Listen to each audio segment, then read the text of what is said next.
Time for the fillies now. We all like a young filly, and it's the Oaks, the premier race for the fillies. Run at Epsom over 1.5 miles. First run in 1779, so got a bit of tradition here. And the favourite, Moth, third in the 1,000 guineas.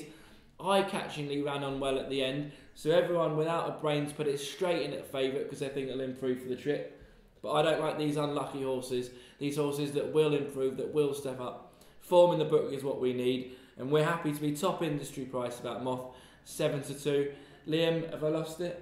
I think you've maybe been a little bit disrespectful to followers of Moth there, Luke, to be honest. But I mean, it's improved plenty. It's a game of opinions. Yeah, it's a game of opinions. It is, and I mean, I'm just going to pretty much agree with you now, anyway. But I mean, it's obviously improved a lot since last season. Showed us a smart turn of foot to win first time. Not very unlucky in running, quite unlucky in running the 1,000 guineas. It's by Galileo, should improve the step up in trip. But again, like you say, it's one of those that it's just ran on late, it's come third, it's not really got it in the book yet. I think it was accentuated the fact that it didn't get a clear run last time. The problem was that it just had more energy to expend in the later part of the race where everything's stopping in front of it. And I think there were a lot of others in that race that did exactly the same thing, just not to quite the extent she did. I think she's opposable, given Joseph O'Brien also said she might not like Epsom, so plenty of reasons to oppose. It might have been a bit more tactful if I just said the favourite is opposable, but then it would be not as interesting a video to watch. Well, there you go. That's why you're the expert, Luke. I think it warrants being near the top of the market. But my point is this: if you back these horses that are running on well at the end and look like they need a step up and trip, then in time you will do your money. And for me, it's not a betting proposition at 7-2. It's definitely a lay. One horse that has been eye-catching and won was Secret Gesture, second favourite, trained by Rafe Beckett. No stranger from being in the winner's enclosure in the Oaks. He had Look Here back in 2008, I believe, ridden by Mr. Seb Sanders. Won by 10 lengths at Lingfield and one eased down. Liam, why is it not a favourite? Like you say, he won the Lingfield Oaks trial on a seasonal debut. Maybe he hasn't left much to work on, and also I do just wonder about the strength of that form. I mean, it was a pretty poor race this year, and it rained before the race, I think, because some horses didn't quite handle the sort of like loose surface on top.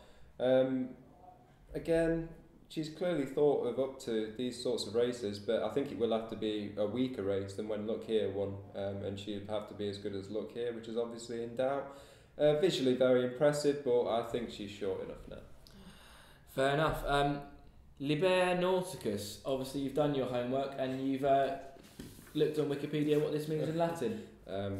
Yes, it means underpriced. It sounds like a sailing make of clothes to me. Yeah, it's... if you go yachting, you might get your Liber Nauticus waterproof top on. Well, I'm glad that's all we've got to say pretty much about Liber Nauticus, given that there isn't really much else to say. I'm not saying anything. It's one maiden at Goodwood and it's 5-1. Yeah. It must be handy at home, but I can give you a lot of things that are handy at home. Well, there we are. Yeah, exactly. I mean, we've backed enough of them over the last few months. But it's obviously it's open to a lot of improvement, just like Telescope is in the Derby. I mean, what else can you say? She's bred for middle distances. We'll find out a lot more about her in the Musadora this week at York. Again, though, the point is this: if it wins, we'll look stupid. But unless you're connected with the yard, how you can back it at 5-1, I'll never know. Once again, give us a call. Yeah. Right. BANOFFEE. There'll be no dessert puddings. Yeah. Punnings. Sorry. That was all right. Yeah. No, BANOFFEE for me is the bet. Chester form gets better and better every year as Chester becomes one of the premier tracks in the country. It's the most you could say it's the best growing track or the most popular track and improving every year. The races are always sponsored well in advance. The prize money gets better every year. And BANOFFEE, he was an impressive winner of the Cheshire Oaks, ran on late but looked like it could get further. 12-1, 3 times the price of its stablemate Secret Gesture. Definitely the each way value for me.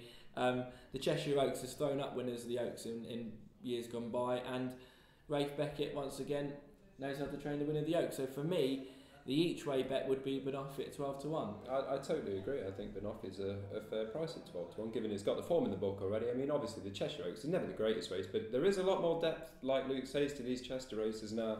year on year, and I think that it went off 25-1 at Newbury for its debut, so obviously they weren't really expecting much. It's a horse that saves its best for the track. It really went well through the race at Chester, really was, getting the hang of things towards the end. More improvement to come. Well, the regular followers were probably only logging on due to such a great tip for myself on Sky Lantern winning at 14-1, and thank you for all the fan mail. I will endeavour to get back to you, but Liam's going to have his moment in the sun, we believe. In the Oaks, he's got a 33-1 shot, which should be about 8, Liam. Well, I think it should be a lot shorter than 33s for sure. I mean, it's only one of Wolverhampton maiden, which is not exactly, again, the ideal prep for the Oaks. But controversial as I am, I think we should probably give everyone its name. Woodland Aria is the horse. I think the second in the Wolverhampton race ran well behind BANOFFEE in the Cheshire Oaks. I think that it's from the Gosden Yard. There's plenty of improvement to come. It was a short enough price on its debut. There's been a little bit of bits and pieces of money around for it as well in the last couple of weeks. Yeah, 40s into 33, 25 in a place. I think it indicates it could go for the race. It could be a potentially quite average year for fillies on the whole, and I wouldn't put anyone off that at a big price. I think it could go off a lot shorter. So in conclusion, Moth is far too short. Libernauticus is a future aquatic line of clothing. For me, BANOFFEE is a great each-way bet, and for you, Woodland Aria. Yeah, that's right. Well, whatever you do back, probably the two we've told you not to, we wish you all the best of luck, and remember that phone number is 08000 521 321.